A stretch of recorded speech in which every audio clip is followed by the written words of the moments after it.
ini Dokter Tifa, Pak, ya, ini Rizal Pak Fadila, Rizal Fadila, ini Dr. Pak Rismon. Oh, Baliki Academy. Jadi di sini pokoknya bongkar kepalsuan. Dari kali. Pak Jokowi terkena perangkap. Nah, itu Masuk maksudnya perangkap. masuk perangkap. Masuk perangkap. Apa itu maksudnya? Ya sebenarnya dua-duanya saling memperangkapi. Saling bersiasat. Saling gitu. bersiasat. Tapi kan saya senyum aja, Mas. Ya biarin aja dilaporin di situ. Kabarnya kan Pak Presiden sebenarnya nggak tinggal diam, Mas. Antara dua planet yang berbeda. Karena saya, Dr. Rismon, Dr. Tifa, itu kan bicara masalah ilmiah, pure science.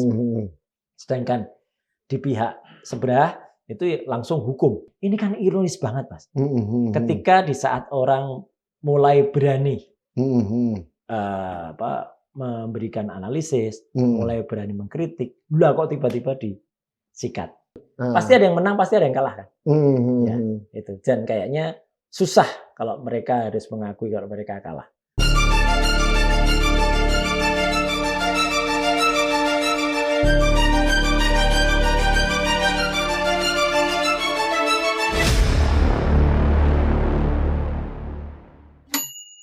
Bismillahirrahmanirrahim. Assalamualaikum warahmatullahi wabarakatuh. Sobat Forum, dimanapun Anda berada, kembali bersama saya Publi Daidato di acara kesayangan kita, PhD 4K Podcast, hanya di sini kritis, kreatif, konsisten, dan kocak. Kali ini narasumbernya biasa, kepalanya BIN ada di sini. Terima kasih udah hadir. Sama-sama. Luar biasa nih. Iya. Masih ada confidence dalam konteks ini kan, Mas, katanya ada satu kata-kata yang saya tanggap gitu. Apa? Pak Jokowi terkena perangkap. Nah, itu maksudnya masuk perangkap. Apa itu maksudnya? Ya sebenarnya dua-duanya saling memperangkapi. Saling bersiasat. Saling gitu. bersiasat. Jadi dengan kasus itu yang saya sebut 99,9% palsu itu, ya gitu. Gimana nggak palsu kalau skripsinya sudah 99,9%? Kan analoginya sederhana, Mas. Ada sebab, ada akibat. Betul. Kalau sebabnya bagus, bisa juga akibatnya bagus. Kalau sebabnya bagus, bisa juga akibatnya nggak bagus juga bisa. Kan di sini. Tapi kalau sebabnya ini sudah nggak bagus, nggak mungkin akibatnya bagus. Nah, jadi ini yang sebenarnya terjadi. Sekarang memang lagi rame. Ya. Bahkan kalau dirasakan seperti bicara antara dua planet yang berbeda. Karena saya, Dr. Rismon, Dr. Tifa, itu kan bicara masalah ilmiah, pure science. Sedangkan di pihak sebelah itu langsung hukum. Itu nggak mungkin dilakukan. Nah, itu harus melalui unsur hukum dulu. Enggak. Karena terminologi fake, ya, palsu, atau terminologi real, itu adalah terminologi ilmu pengetahuan. Betul. Iya. Betul. Jadi kita sebenarnya bisa ngomong. Nah, perkara apakah itu menyinggung harkat martabat seseorang atau dikatakan nama baik seseorang, nah itu yang akan nanti disidangkan atau akan nanti dilaporkan. Tapi menurut saya kalau masih di situ it's okay, Mas. Karena apa? Saya sebut perangkap. Karena mau nggak mau terpaksa harus ada bukti-buktinya. Ya, yang bersangkutan datang seperti kemarin. Kemudian meskipun datangnya itu sudah dengan penuh pertimbangan, Mas. Iya kan. Kan kalau kita perhatikan dia milih sendiri kan, meskipun baru pulang dari Vatikan, baru rapat Senin, tapi langsung milih sebaiknya hari Rabu. Nah, kan selalu Rabu, Mas. Rabu apa namanya istilahnya? Kalau kemarin Rabu Pahing. Oh, Pahing ya? Pahing. Padahal biasanya sih Rabu. Itu biasanya kalau Rabu Pahing itu kalau mau reshuffle. Iya kan? Betul kan? Sampai saya nulis ini sampai 9 kali dalam masa pemerintahannya. Nawa reshuffle. Bukan nawacita lagi. Nawa reshuffle. Oh, ada ya? 9 kali itu. 9 kali. Mulai dari 2015 sampai 2000. Oh, itu 9. Saya nggak ngitung soalnya. Sudah saya hitung tanggal-tanggalnya. Ini canggih nih. Nah, artinya gini. Artinya kalau tadi dikatakan apakah saling memperangkap gitu ya. Ya, dua-duanya saling. Jadi kita mendesak supaya yang bersangkutan itu mau menunjukkan berkasnya. Tapi yang bersangkutan juga mengejar kita, mau menjebak kita supaya tidak lari ke sana. Ya, pastilah. Dengan ditaruhkannya pasal-pasal 160 yang itu untuk melakukan bukan hanya hujatan tapi untuk melakukan mengajak supaya dia melakukan tindakan-tindakan yang melanggar hukum ya. Terus baru sekarang dimasukkan pasal pencemaran nama baik, kemudian melakukan kegiatan-kegiatan negatif. Nah itu maunya dijebak ke sana tanpa membuktikan. Tapi kan kita kan sebenarnya mau dilaporinnya ke Bareskrim, tapi konsumen ditolak. Nah itu yang lucu sebenarnya. Terus kok memang ini ranahnya Polda atau ranahnya? Kalau itu saya nggak tahu nih, makanya kita diskusi nih sebenarnya. Kalau itu sebenarnya tergantung lokusnya. Lokasinya. Dalam istilah hukum ada memang yang sebagian banyak nanti apakah pelaku ataukah dia melihat kejadiannya di mana itu bisa digunakan. Bukannya di Jogja kemarin ya? Lah ya itu. Sebenarnya kan lokasinya kan dia Jogja masuk. Iya kan UGM kemarin. Sama di Jalan Kutai Utara. Iya. Ya kan? Itu harusnya. Ya makanya, tapi kan saya senyum aja Mas. Ya biarin aja dilaporin di situ. Iya. Itu kan bisa dengan mudah nanti dikatakan salah lokasi. Atau orangnya salah, misalnya ada nama salah pun ya dimin aja nanti error in persona. Ya kan? Gitu. Jadi ya memang itu semua saling menggunakan strategi. Gitu. Nah sebenarnya kayak judi online ini Mas. Kalau sebentar kembali sedikit ke judi online.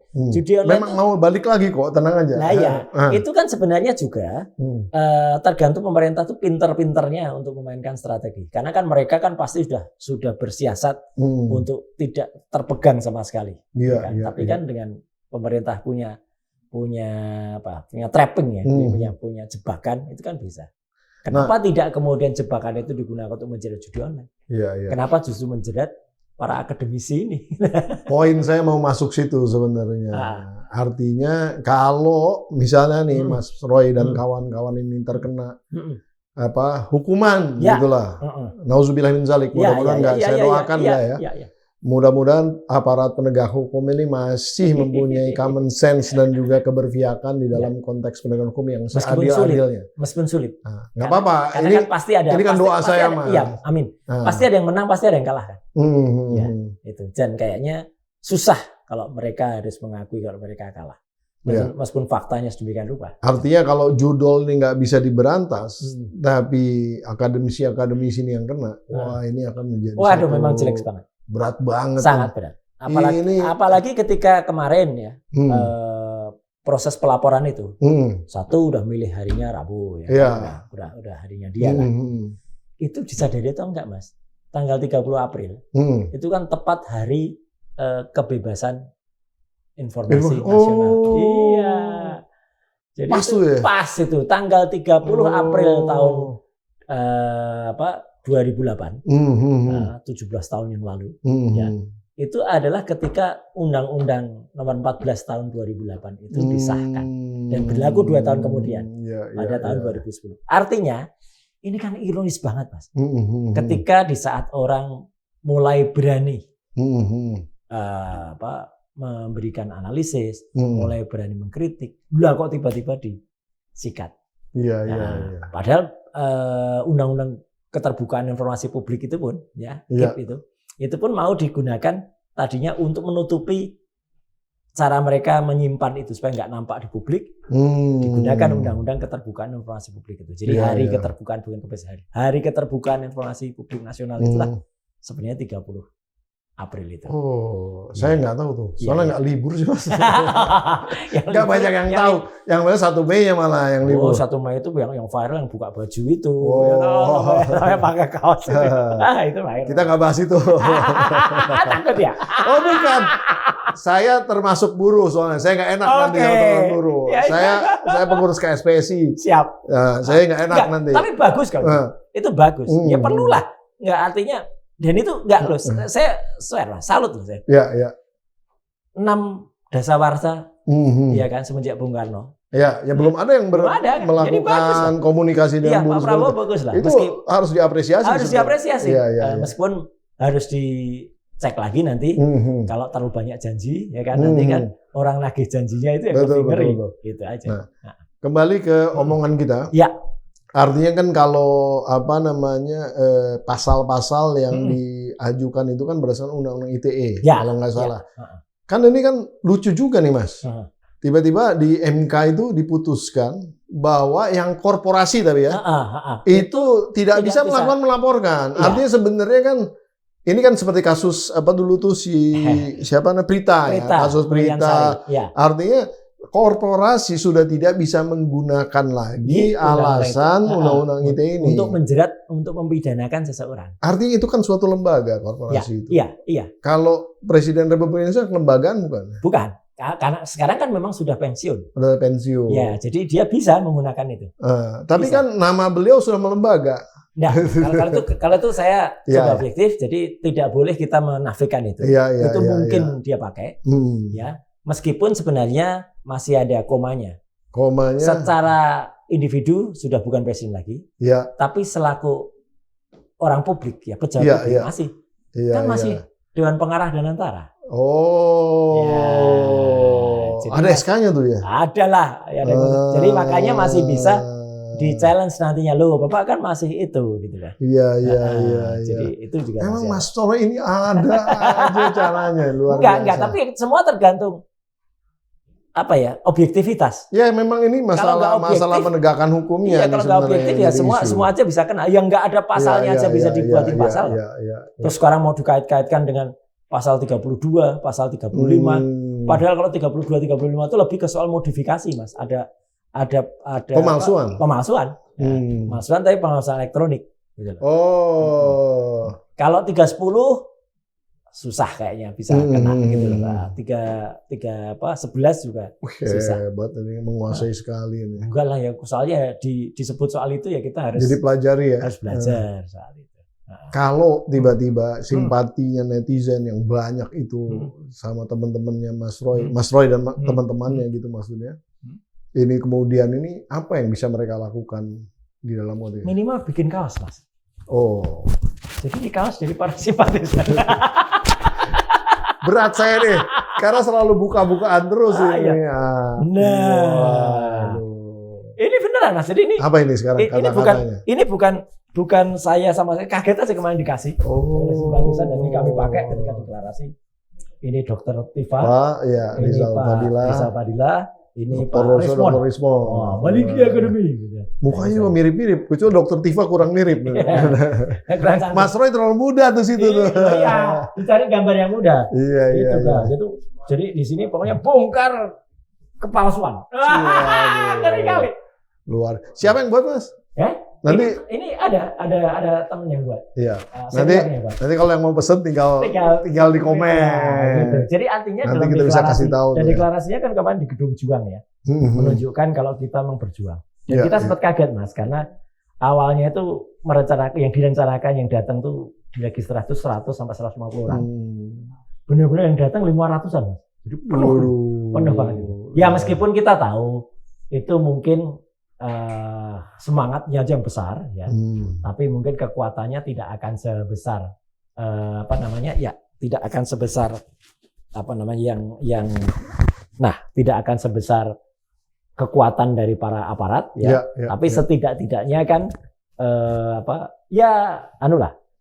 bahwa ini sebenarnya soal kejujuran yang diminta oleh masyarakat, itu aja. Jadi katakanlah A, kalau itu memang A, katakanlah B. Gitu. Bahkan kan kita bisa ambil contoh, Mas. Meskipun sekarang kita hormati temuannya, tapi kan dia sampai mempertahankan dengan nyawanya Galileo gitu. Ya kan dia mau melakukan teori begini. Kopernikus juga. Nah, itu semua yang pro terhadap heliosentris itu semua dikejar-kejar dulu. Betul. Ancaman mati. Betul. Karena kan dulu kan bayangan dunia itu flat gitu kan. Tiba-tiba kayak judul film, Mas, Bumi Bulat Bundar. Betul. Ya, Mas, pokoknya kalau saya intinya saya ingin memberikan simpati di dalam konteks apa yang diperjuangkan. Saya menghargai basis keilmuannya. Nah, kalau masalah hukum saya nggak ngerti. Jadi kita serahkan aja kepada proses. Karena memang sebenarnya kalau terminologi fake real tadi yang saya bilang tadi, itu kan sebenarnya terminologi ilmu pengetahuan. Ya kan. Meskipun ya di satu sisi orang ingin tuh harus lewat hukum. Ya sebenarnya kan sekarang kan tinggal aja, Mas. Kayak pemerintah inilah.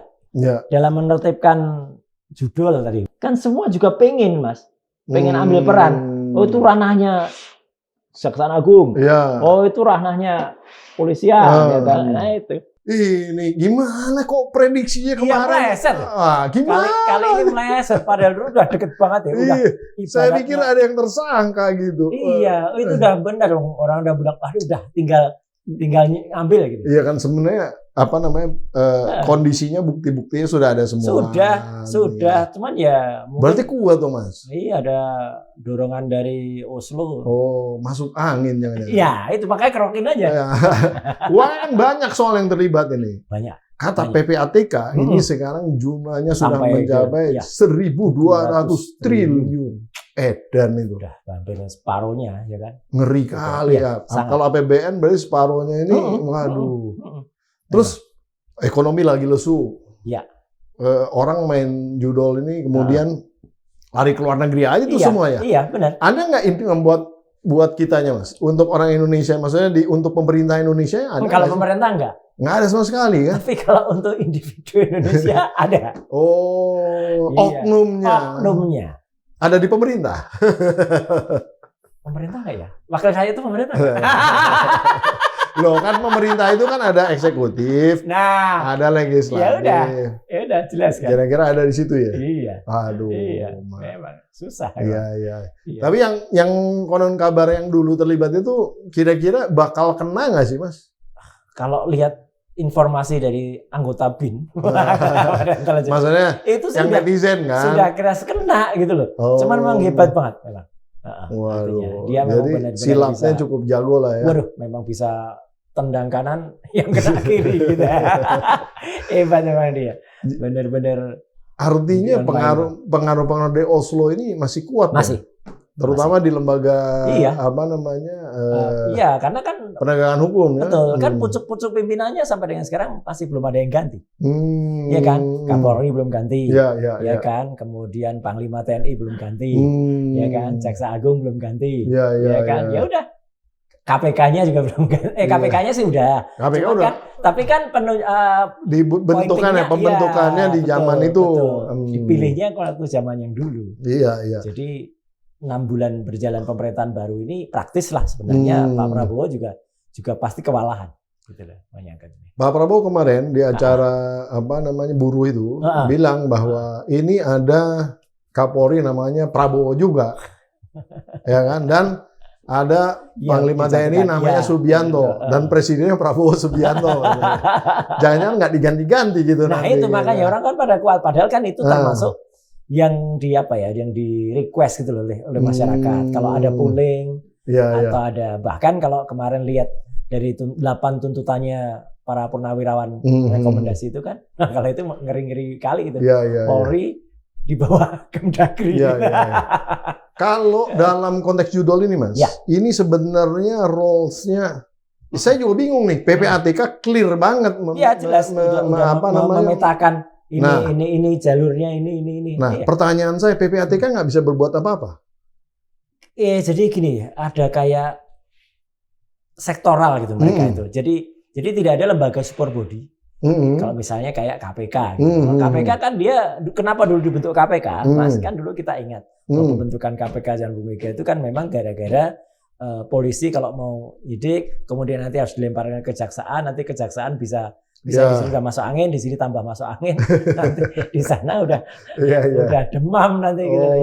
Jadi di dalam lembaga super body itu kan semua unsurnya masuk. Dulu memang kuat banget karena kan individu. Sekarang kan sama aja, KPK juga di bawah Polri kan. Isinya polisi semua. Jadi inilah yang membuat juga judi online ini, budi online. ini kan kayak tarik ulur aja.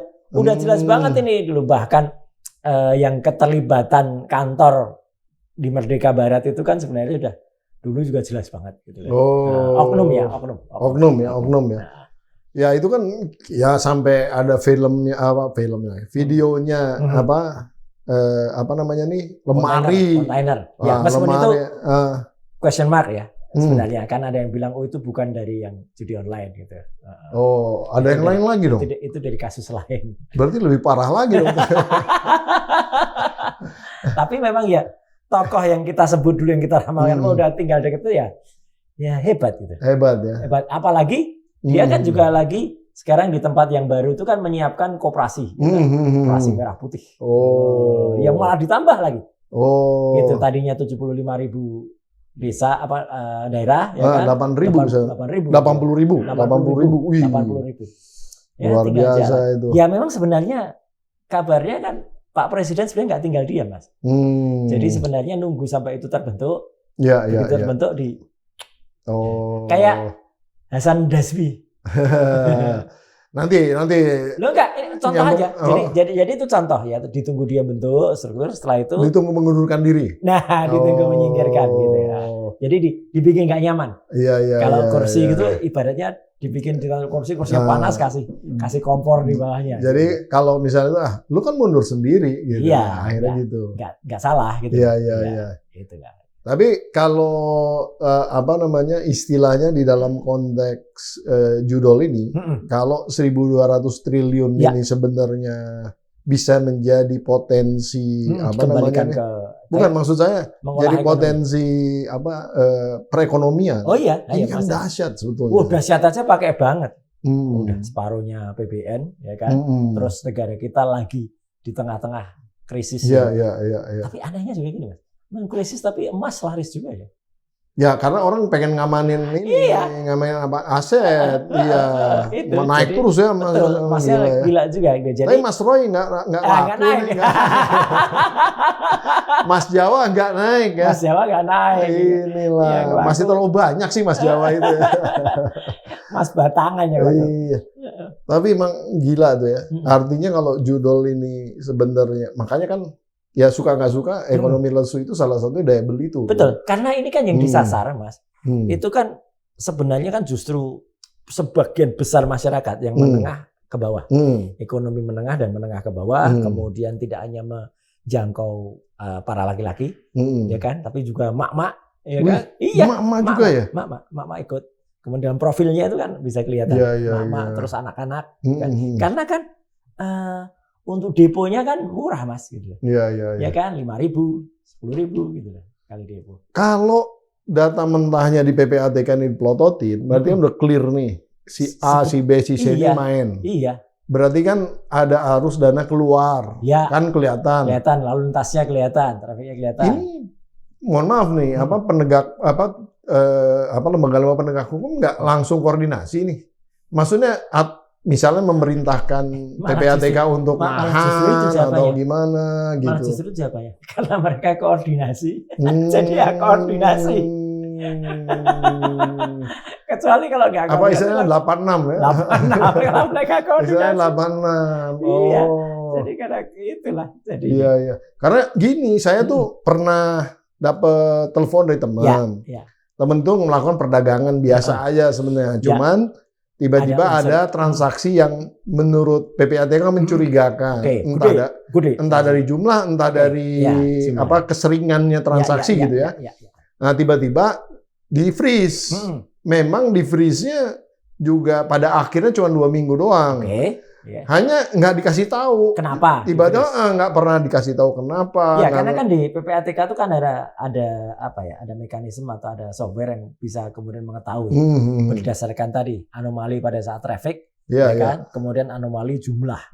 Kan? Kalau 2 itu terpenuhi, gitu ya, patut dicurigai atau pantas dicurigai.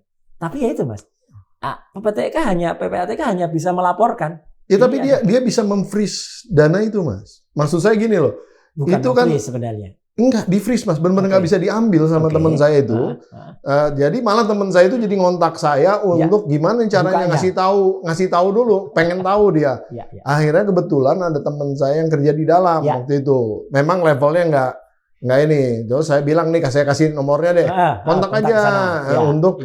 Nah, memang menurut teman saya itu bahwa ya PPATK punya kewenangan untuk melakukan freezing itu, tapi kalau untuk isu-isu seperti entah ya, maksudnya ini saya nggak tahu persisnya, tapi konon kabarnya itu tentang terorisme, cuci duit, terus bisa, mungkin kejahatan yang lain juga. Artinya sebenarnya punya kewenangan itu. Ya, agak beda dengan misalnya fungsi alat apa yang ada di Komdigi itu yang itu hanya bisa scroller ya kan. Nah, dia cuma bisa mendeteksi aja. Habis itu ada filter orang. Nah, ketika orangnya itu lewat ya 86 lagi orangnya.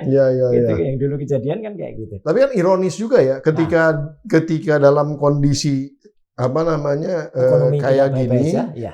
Terus malah PPATK-nya loh yang menyampaikan bahwa ini udah 1.200 triliun. Iya. Tapi seakan-akan dia nggak bisa ngapa-ngapain, itu agak aneh kalau menurut saya, Mas. Iya, tapi ya memang itulah sistem kita kan dibikin begitu gitu. Jadi artinya supaya tidak ada yang terlalu berkuasa banget gitu. Dulu kan kayak misalnya KPK itu kan sangat-sangat powerful. Ya kan, dulu gitu. Tapi terus akhirnya kan ya banyak yang terganggu. Terus sekarang kan mulai ibaratnya dilucuti peran-perannya sehingga kalau mau lakukan apa namanya sidak atau OTT ya, OTT harus persetujuan Dewas dulu, ya bocor gitu loh, sama kayak PPATK. Dewasnya nggak dipilih ya, Dewasnya tunjuk presiden ya. Iya. Kalau dulu kan semua benar-benar prosesnya dipilih di Dewan, ya kan, gitu. Sekarang kan sebenarnya dipilih di Dewan pun juga dipilih dalam tanda kutip. Iya, memang ada kan, orang-orangnya kan sudah ditentukan juga ini. Bisa dibatasin tuh. Iya, atau bahkan kalau kayak Panglima, Kapolri gitu kan, kadang-kadang kan calon tunggal atau kebanyakan calon tunggal. Iya. Supaya juga tidak terjadi persaingan yang kurang sehat di antara kalau ada dua calon. Tapi kan juga orang bilang, sangat tidak fair ini kenapa calon tunggal. Jadi kemungkinan 86 ini terjadi berapa persen nih? Sangat besar, Mas. Seperti Fufu Fafa? Enggak, kalau 99,9 enggak. Gitu. Berapa persen kira-kira? Tapi di atas 50%. Di atas 50%. Ya, jadi kebocorannya bisa diperkirakan kan? Iya. Di atas gitu. Tapi sadis Mas kalau 1.200. Memang sadis banget. Ini terlalu banyak. Berarti mohon maaf nih. Kalau katakanlah ada oknum yang menerima duit ini di Indonesia ini, siapapun itu ya, mungkin nggak seorang dua orang. Kalau berapa persen gitu yang balik ke dia? Kan kalau ini kan uangnya lari keluar semua nih. Ya, betul. Terus, dari 1.200. Kickback-nya berapa gitu kan. Nah, itu yang saya terus terang belum mengamankan. Kan Mas waktu itu ngitung gimana? Kalau ngamanin misalnya ngamanin satu situs Budol waktu itu. Betul. Itu kan mereka ngakunya kan mereka store 8 juta. 8 juta. Tapi kan saya bilang enggak, itu satu kan 25 juta. Betul. Berarti 25 kali misalnya 1.000 itu kan sudah ketahuan. 25 kan? Miliar. Iya. Itu angka untuk pengamanan operator lah. Dia tidak disentuh. Ya, operasional. Bosnya berapa? Nah, gitu bosnya kan? Berapa kira-kira Mas? Bisa nggak kita dapetin angka? Kan ini 1.200. Iya. Kalau 10%-nya misalnya. Waduh, itu pun udah banyak banget. Lah itu kan udah 12 T, Mas. Iya. 10% lebih lah. Lebih 120 T. 120 T. Gila. Waduh. 1 T aja banyak. Kalau 10% 120 T mah. T-nya tuh bukan yang kemarin disebut apa? Ya? Triliun itu. Iya, triliun. Saya kira T-nya tuh calon yang bersama-sama saya disangka. Lain itu nanti. Nanti jangan dulu masuk situ dulu. Ini bawa ada ke situ dulu. Tenang lu. T-nya itu tadi triliun, memang 120 triliun tuh Mas. Kalau mohon maaf nih, kan kalau kita katanya kalau mau pemilu, kalau partai itu mau menang, cukup punya 1 T. Wah, ini bisa memenangkan 120 partai dong kalau iya, gila kan? Iya kan? Gila juga tuh kalau kayak ya, angka 77 triliun dapatnya wapres kayak gitu ya. Paling situ lagi. Ternyata memang angka itu gede banget. Gede banget. Tapi sekarang ini memang Mas. Anggaplah 1%. Anggaplah 1%. Berarti kan cuma 12 T kan. Kalau 12 T aja udah banyak banget. Udah gede. Tapi sekarang memang dahsyat Mas. Maksudnya dahsyat tuh benar-benar gila gitu kalau angka itu. Kayaknya korupsi 1-2 miliar itu udah nggak dianggap gitu. Puluhan atau bahkan ratusan, kan keren gitu. Jadi harus gede lah ya. Harus gede gitu. Jadi kan kalau saya sih gini aja, kan semangatnya Pak Prabowo ini mengangkat orang-orang yang tidak mampu gitu. Kalau mereka menjadi korban judol ini kan sebenarnya mau diangkat gimana persoalannya ini kan? Persoalannya sebenarnya kan memang mau diangkat gimana, mereka ada kesalahan juga gitu loh. Tidak hati-hati gitu. Terus habis itu malah double biasanya. Karena kalah budol ya toh, kemudian ambil pinjol. Wah, gitu. Itu yang lebih parah lagi. Tapi katanya ada orang yang bilang nggak ada korban pinjol itu karena dia udah terima duit juga.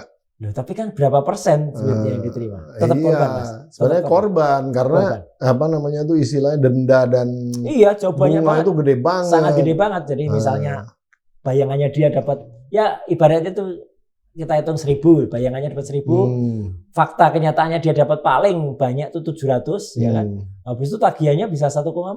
Iya kan? waduh. Gitu. Jadi luar biasa memang kalau itu pemerasan bener sebenarnya. Sangat. Nah, kalau budol ini, studi online ini sebenarnya kan juga pakai cara-cara semacam itu sampai sehingga masyarakatnya bisa banyak banget kan. Iya.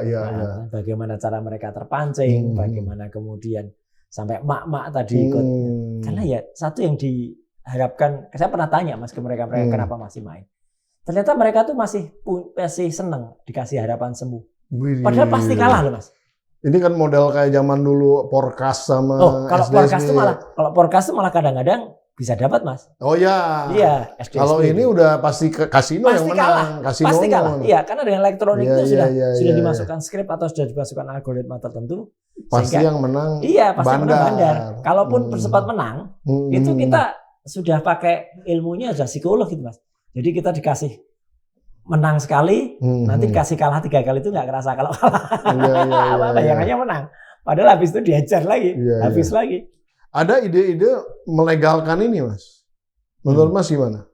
Ya kan. Maksudnya ide daripada kita capek-capek ngelarang, daripada duitnya keluar negeri, udah biar balik lagi ke negara. Sorry Mas, dulu kan kita pernah nyebut, ya 5 inisial itu. Itu kan sebenarnya buat persiapan buat di sini. Iya, quote and quote. Itu kan sudah dilegalkan Pengadilan Negeri Jakarta Utara yang memberikan kesempatan untuk 5 perusahaan dan inisial yang pernah kita sebut itu. Kemudian mereka jalan kalau itu kan juga test the water. Kalau ini ternyata tidak terlalu rame di masyarakat, ya keluarin lagi nanti. Ada izin yang lain lagi. Nanti kalau nggak tahu. Karena di antara orang-orang ini jeleknya ya. Saya tidak menyalahkan Mas. Ketika masyarakat pernah saya tanya, kenapa sih kok main budol atau main judi online gitu ya? Jawabannya mereka kan saya bilang juga kan nggak mungkin menang. Iya memang nggak mungkin menang. Tapi daripada nggak main sama sekali. Itu thrillnya kali kayak apa? Sudah nagih gitu. Iya, nagih thrillnya itu. Dan bayangannya kalau kalah pun nggak apa-apa. Kalah itu wajar. Gitu. Bahkan kalau menang ya luar biasa gitu. Padahal kan ya orang kalau dulu kan main itu kan harapannya menang. Kalau sekarang nggak. Kalah pun nggak ada masalah. Kalah pun nggak ada masalah. Yang penting senang bisa main. Aduh. Padahal anak istri masih perlu makan, padahal anak istri masih perlu sekolah. Tapi sekolah udah gratis, makan udah gratis, kesehatan udah di BPJS. Jadi memang sebenarnya ya main-main nggak apa-apa juga gitu, pikirannya begitu kali. Jangan-jangan kita harus melakukan reposisi di dalam konteks sosial struktur kita ini ya. Kalau budiannya sih harusnya nggak tumpas, nggak sampai situ Mas. Karena itu tetap kalaupun sekali udah pernah, waduh nagihnya bukan main. Berat ya. Berat. Itu kayak apa namanya narkoba ya? Oh iya. Seperti narkoba ya. Kita tidak akan bisa keluar dan kalaupun kita keluar dari situ nanti akan diajak lagi, tarik lagi. Ya kan? Mereka kan sudah punya database. Betul. Iya, jadi bisa bisa diajak waktu. Gila kan? Nah, sebagai kepalanya BIN, Badan Intelijen Netizen, nah, itu bisa nggak kita ajak teman-teman netizen ini untuk sama-sama paling tidak kita propaganda lah anti judol ya. Gini, kira-kira gitu ya. Mungkin sebenarnya netizen tuh tahu pasti ya. Tahu dan mereka sayangnya Mas. Mereka tuh sekarang sudah kayak cuek atau apatis gitu. Apa? Misalnya tampil di YouTube kayak gini, itu pasti ada masuk. Ya kan? Tawaran-tawaran untuk bermain kayak gitu. Apalagi yang kalau nggak di profesional, nggak dikasih filter, wah isinya itu semua gacor, ini happy gini. Itu dah isinya. Sekarang baru WD, withdraw, narik katanya. Saya juga baru tahu istilah-istilah itu baru. Saya nggak pernah main juga gitu. Pura-pura nggak main. Saya mainnya yang ini aja. Yang lebih gede. Bukan. Mainnya tuh yang gamenya aja. Yang kasino aja. Tapi paling blackjack sama roulette. Tapi itu kan buat ya memang nggak ada taruhan, itu cuma dapat skor-skor gitu aja, Mas. Iya, kalau game sih buat just for fun aja. Malah dulu itu sebelum rame judol itu sempet di Facebook, ingat nggak? Ada poker online. Ya, betul, ada. Nah, itu tuh orang emang game doang sih. Iya. Game doang. Tipis batasannya. Tapi bisa dijual tuh Mas kreditnya itu. Betul, itulah yang dialihkan ke orang lain bisa ditransaksikan. Jadi memang bahaya ya sebenarnya. Memang bahaya karena kalaupun tidak benar-benar eksak itu apa namanya game ya, judi online ya. Itu nanti diplesetkan menjadi game. Dan ini sebenarnya ada teorinya, Mas. Teorinya adalah orang menjadi terbiasa. Iya kan? Terbiasa bermain itu sehingga ketika dia main, ketika itu dibolehkan jadi situs judi online, mereka nggak ngerasa lagi karena udah habitnya. Iya. Dan habitnya itu tadi kalau sudah terbiasa di rumah nggak pegang itu, pasti akan timbul. Bawaannya tuh pengen main. Iya. Coba anak sekarang tuh, ya kan nggak bisa lepas dari handphone. Iya. Ada data nggak struktur umur mana yang kira-kira sudah mulai terkena ini? Saya pernah, tapi ini mesti di cross check lagi ya. Saya pernah baca bahwa yang menyedihkan itu ya, kalau di usia sekolah anak-anak pun, ya SMP, itu, SD. SD Mas, bukan SMP lagi. Karena kepemilikan gadget ini kan sekarang karena udah sangat cuek sekali ya orang tua ya, betul. Memberikan satu itu ya. Orang tuanya cuek. Kedua, kamuflase dari game ini kan pinter banget. Sehingga seolah-olah itu hanya bermain apa namanya 2D permainan gitu ya. Iya. Tapi sebenarnya mereka masuk ke situs judi. Waduh. Ya, sangat berbahaya. Bahaya ya. SMP malah sudah sedikit lebih mengerti. Kalau SMP karena SMP kelas 1 SMP kelas 1 atau SMP kelas 7 gitu, setelah sekarang. Itu kan sebenarnya merupakan kepanjangan dari 6 tahun mereka. Betul. Jadi istilahnya masih kekanak-kanakan tuh juga. Saya tahu Mas Roy bukan orang psikolog. Ya. Tapi kan kalau udah dari SD ketagihan begini ngeri sekali Mas. Memang ngeri. Makanya sebenarnya kemarin, ini saya puji nih. Gitu. Kementerian Komdiji kan sampai menterinya turun langsung. Itu kan melakukan edukasi terhadap itu. Iya. Baguslah. Sampai nangis segala gitu ya, karena memang sampai menyentuh kepada persoalan dan persoalannya itu tidak hanya sekedar itu yang cantik bisa dilakukan kan, gitu loh. Daripada nyoba-nyoba nanti jelasin apa teknologi malah salah, mending itu. Dan memang akibat judol ini sudah ada suami yang dibakar sama istrinya. Wah, pokoknya macam-macam menyebutkan. Karena dianggap menyalahgunakan atau menyelewengkan gaji atau jatah dari istri itu. Memang ngeri. Dan kalau kita lihat, meskipun orang dikatakan ini sebenarnya adalah kejahatan paling primitif atau kejahatan paling tua, cuman ya nggak boleh kita terus bilang kalau udah kejahatan tua nggak bisa hilang, bisa, tapi harus dengan reduksi yang sangat-sangat tinggi. Mas, ini kalau tiba-tiba ada kemarahan rakyat, ya, terus kan kalau tadi kan marahnya sama suaminya bakar, atau sekarang nih rakyat tiba-tiba marah ngeliat situasi seperti ini, misalnya anaknya tiba-tiba jadi ketagihan, muncullah anarkisme, itu kan lebih ngeri. Persis.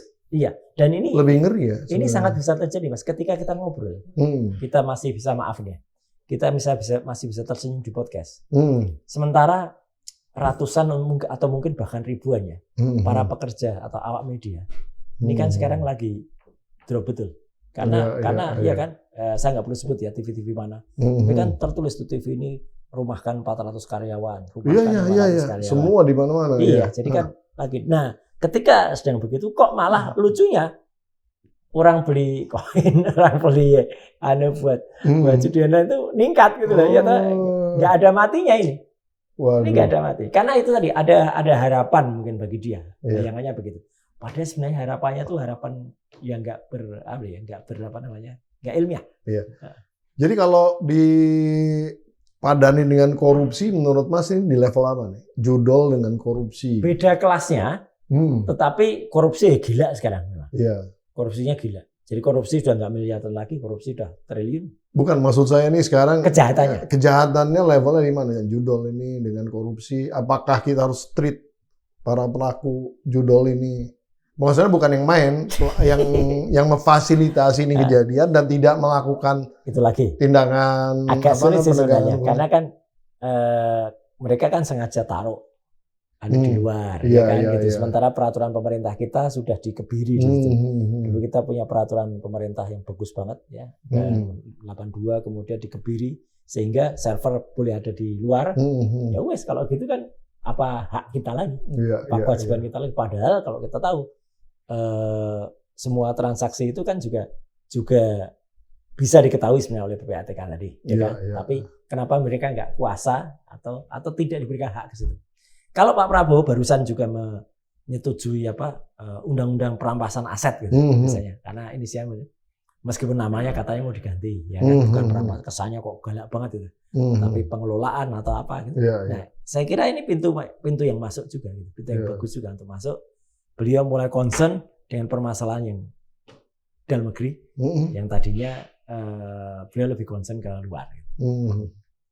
Kalau menurut saya undang-undang tuh nggak usah dihalus-haluskan. Kalau memang harus kenceng ya kenceng aja, ngapain clear jadinya gitu loh. Iya, tapi isinya juga kenceng. Jangan ini dihaluskan, ini juga jadi halus gitu. Kayak nggak pernah di DPR aja. Ya kan? Yang namanya balak itu kan ya ahli lah kalau mau bikin. Dulu kita bebas berdiskusi, Mas. Dulu kita itu kritis. Kalau ada pasal yang aneh-aneh, pasal yang tidak akhirnya membahayakan lah. Langsung kita langsung pokoknya. Nah, kalau sekarang pembahasan kayak nggak pernah ada, tiba-tiba disahkan, itu gimana tuh ceritanya? Wah, ngeri banget tuh. Iya, gila.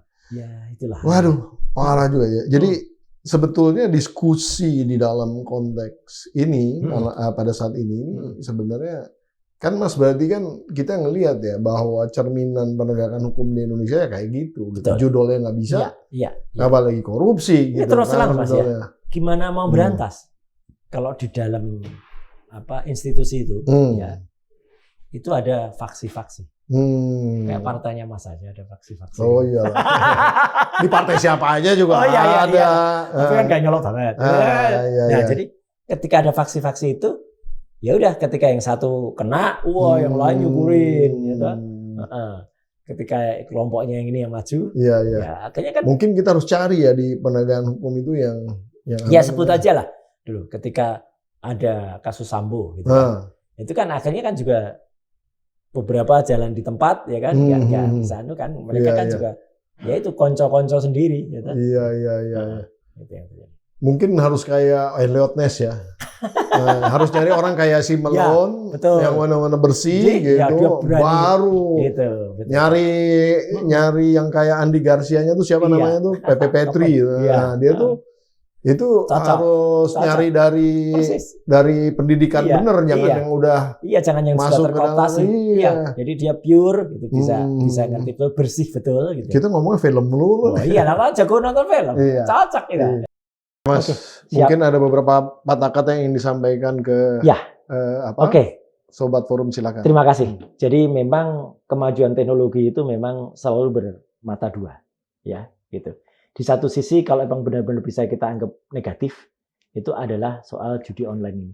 Jadi judi online ini jelas-jelas kemajuan teknologi yang sangat-sangat negatif dan itu merugikan semuanya.